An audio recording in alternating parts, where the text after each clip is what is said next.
The Girl Who Can by Amma Ata Aidoo, narrated by Adamu Abdulmajid.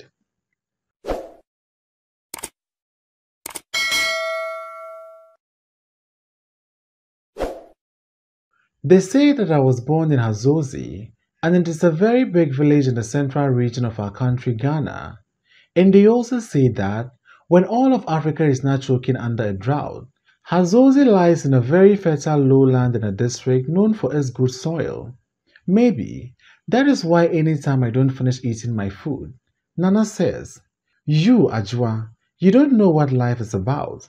You don't know what problems there are in this life." As far as I could see, there was only one problem, and it had nothing to do with what I knew Nana considered as problems, or what Mame thinks of as the problems. Mame is my mother, Nana is my mother's mother, and they say I am 7 years old. And my problem is that, at this 7 years of age, there are things I can think in my head, but which maybe I do not have the proper language to speak them out with, and that I think is a very serious problem. This is because it is always difficult to decide whether to keep quiet and not say any of the things that come into my head, or say them and get laughed at. Not that it is easy to get any grown up to listen to you even when you decide to take the risk and say something serious to them. Take Nana. First, I have to struggle to catch her attention. Then I tell her something I had taken a long time to figure out. Then you know what always happens?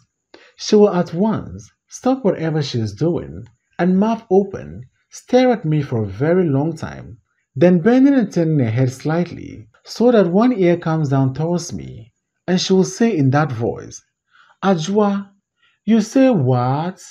After I have repeated whatever I had said, she will either still in that voice ask me, never, never, but never to repeat that, or she will immediately burst out laughing. She will laugh and laugh and laugh until tears run down her face. She will wipe away the tears with a hanging edge of her cloth, and she will continue laughing until she's completely tired. But then, as soon as another person comes by, just to make sure she doesn't forget whatever it was I'd said, she'll repeat it to her. And then, of course, there'll be two old people. Sometimes, this show continues until there are 3, 4, or even more of such laughing and screaming tear-faced grown-up. And all that performance on whatever I'd said, I find something quite confusing in all this. That is, no one ever explains to me why sometimes I shouldn't repeat some of the things I say, while at other times, some other things I say will not only be alright, but will be considered so funny they will be repeated so many times for so many people's enjoyment. You see how neither way of hearing me out can encourage me to express my thoughts too often. Like all this business to do with my legs, I have always wanted to tell them not to worry. I mean, Nana and my mother, that it did not have to be an issue for my two favorite people to fight over. But I didn't want to either be told not to repeat that, or it to be considered so funny that one would laugh at me until they cried. After all, they were my legs. When I think back on it now, those two, Nana and my mother, must have been discussing my legs from the day I was born. What I'm sure of is that when I came out of the land of sweet, soft silence into the world of noise and comprehension, the first topic I made was my legs. That discussion was repeated very regularly. Nana says, "Ah, ah, you know, Kaya, I thank my God that your very first child is female. But Kaya, I am not sure about her legs." Hmm, hmm, hmm. And Nana will shake her head. Mommy says, "Mother, why are you always complaining about Ajua's legs? If you ask me." Nana says, "They are too thin, and I am not asking you." Nana has many voices. There is a special one she uses to shut everyone up. Some people have no legs at all. My mother would try again with all her small courage. "But Ajua has legs," Nana will insist, except that they are too thin and also too long for a woman. Kaya, listen, once in a while, but only once in a very long while, somebody decides, nature, a child spirit mother, an accident happens and somebody gets born without arms or legs or both set of limbs. And then, let me touch wood, it is a sad business. And such things are not for talking about every day. But if any female child decides to come into this world with legs, then they might as well be legs. What kind of legs? And always at this point, I knew from her voice that my mother was weeping inside. Nana never had such inside weeping. Not that it would have stopped Nana, even if she had heard it, which always surprised me. This is because, about almost everything else, apart from my legs, Nana is such a good grown-up. In any case, what do I know about good grown-ups and bad grown-ups? How can Nana be a good grown-up when she carried on so about my legs? All I want to say is that I really like Nana, except for that. Nana says, as I keep saying, if any woman decides to come into this world with all of her 2 legs, then she should select legs that have meat on them, with good calves. This is because you are sure such legs will support solid hips, and a woman must have solid hips to be able to have children. Oh, mother! That's how my mother will answer, very, very quietly. And the discussion will end, or they will move on to something else. Sometimes, Nana will pull in something about my father. How? Looking at such a man, we have to be humble and admit that, after all, God's children are many. How? After one's only daughter had insisted on marrying a man like that, you still have to thank your God that the biggest problem you got later was having a granddaughter with spindly legs that are too long for a woman and too thin to be of any use. The way she always added that bit about my father under her breath, she probably thought I didn't hear it, but I always heard it. Plus, that is what always shut my mother up for good. So that, even if I had not actually heard the words, once my mother looked like even her little carriage was finished, I could always guess what Nana had added to the argument. Legs that have meat on them, with good calves to support solid hips, to be able to have children. So, I wish that one day I would see for myself the legs of any woman who had had children. But in our village, that is not easy. The older women wear long wraparounds all the time. Perhaps, if they let me go bathe in the river in the evening, I could have checked. But I never had a chance. It took a lot of begging just to get my mother and Nana let me go and splash around in the shallow ends of the river with my friends, who were little girls like me.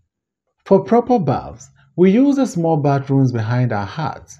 Therefore, the only naked female legs I have ever really seen are those of other little girls like me, or older girls in the school, and those of my mother and Nana, 2 pair of legs, which must surely belong to the approved kind. This is because Nana gave birth to my mother, and my mother gave birth to me. In my eyes, all my friends have got legs that look like legs. But whether the legs have got meat on them to support the kind of hips that I don't know. According to the older boys and girls, the distance between our little village and the small town is 5 kilometers. I don't know what 5 kilometers mean. They always complain about how long it is to walk to school and back. But in my view, we live in a village and walking those kilometers didn't matter. School is nice.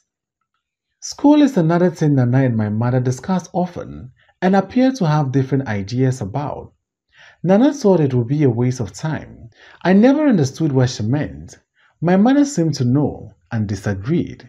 She kept telling Nana that she, that is, my mother, felt she was locked into some kind of darkness. This is because she didn't go to school. So that if I, her daughter, could learn to write and read my own name and a little besides, perhaps be able to calculate some things on paper, that would be good, and maybe. And Nana would just add, maybe, with legs like hers, she might as well go to school. Running with our classmates on our small sports field and winning first place each time never seemed, in my view, to be anything about which to tell anyone at home. This time, it was different. I don't know how the teachers decided to let me run for the junior section of our school in the district games, but they did.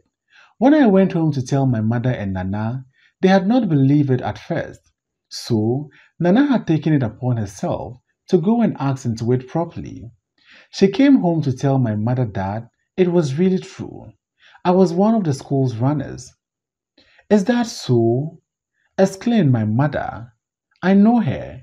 Her mouth moved as though she was going to tell Nana that, after all, there was a secret about me she couldn't be expected to share with anyone.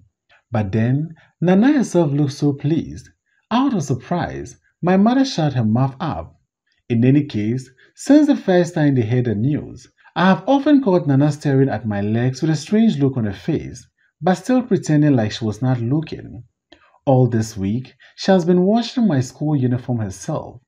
This is a big surprise. And she didn't stop at that. She even went to Mr. Mensa's house and borrowed his charcoal pressing iron each time, came back home with it, and ironed, and ironed, and ironed the uniform, until if I had been the uniform, I would have said aloud that I had had enough. Wearing my school uniform this week has been very nice. At the parade the first afternoon, it caught the rays of the sun and shone brighter than everybody else's uniform. I am sure Nana saw that too, and she must have liked it. Yes, she has been coming into town with us every afternoon of the district sports week.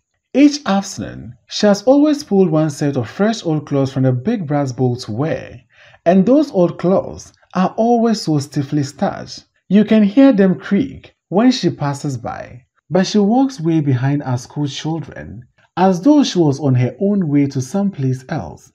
Yes, I have won every race I ran in for my school, and I have won the cup for the best run junior athlete. Yes, Nana said that she didn't care if such things are not done. She would do it. You know what she did? She carried a gleaming cup on her back, like you do with babies and other precious things, and this time, not taking the trouble to walk by herself. When we arrived in our village, she entered our compound to show the cup to my mother before going to give it back to the headmaster. Oh, grown-ups are so strange. Nana is right now carrying me on her knee and crying softly, muttering, muttering, muttering, that sir, thin legs can also be useful. Thin legs can also be useful. That even though some legs do not have meat on them to carry hips, they can run. Thin legs can run. Then who knows? I don't know too much about such things, but that's how I was feeling and thinking all along. That surely one should be able to do other things with legs as well as have them. This is because they can support hips that make babies. Except that I was afraid of saying that sort of thing aloud. This is because someone would have told me never, never, but never to repeat such words. Or else they would have laughed so much at what I had said, they would have cried. It's much better this way to have acted it out to show them, although I could not have planned it. As for my mother, she has been speechless as usual.